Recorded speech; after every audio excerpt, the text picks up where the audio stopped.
Some of the Republicans, I think, are support about him, but, I think it's a majority of Americans still favoring some sort of support Ukraine. But we have to talk about post-war Ukraine, and what we should be, getting into is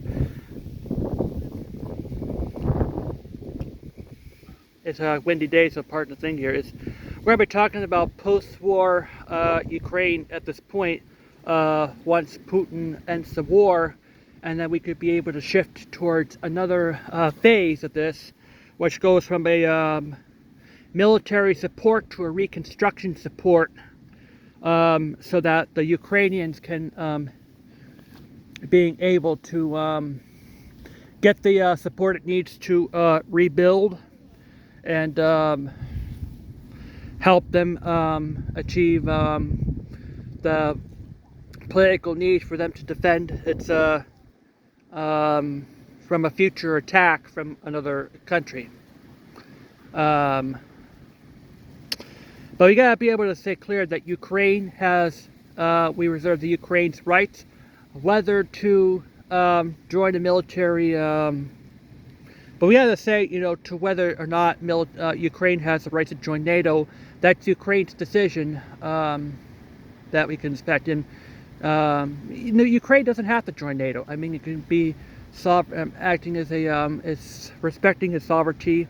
But the thing is that we have to being able to support them through Ukrainians' recovery once Russia stops the war, which I hope that it ends very soon, before the end of the year.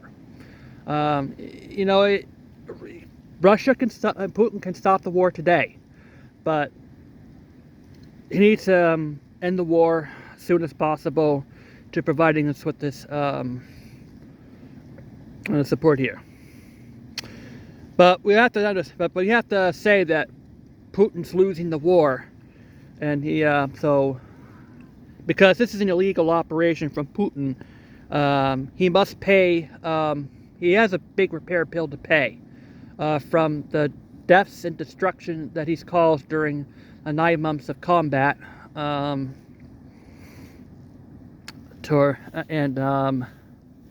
other things here. But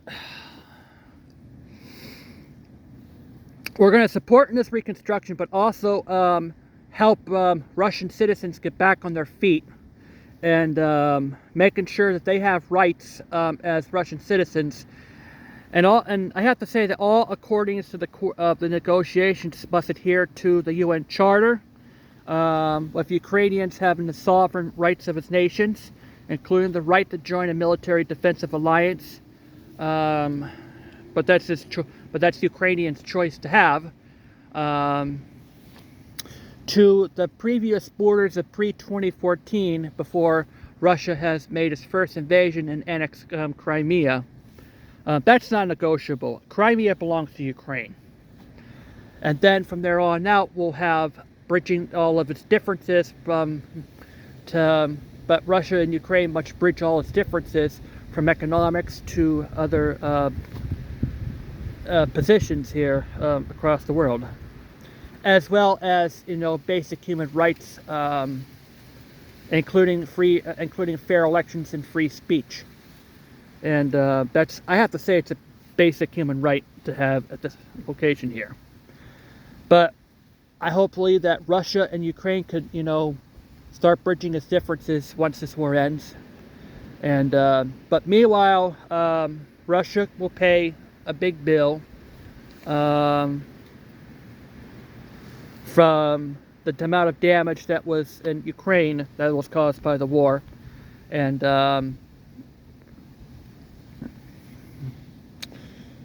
I think that Russia and Ukraine have a future. Hopefully, Russia will be allies of Ukraine, and will be setting aside examples that two countries can. In fact, I think Russia is capable of getting along with Ukraine, as we've seen by its protestings and here in Massachusetts, of Russia and Ukraine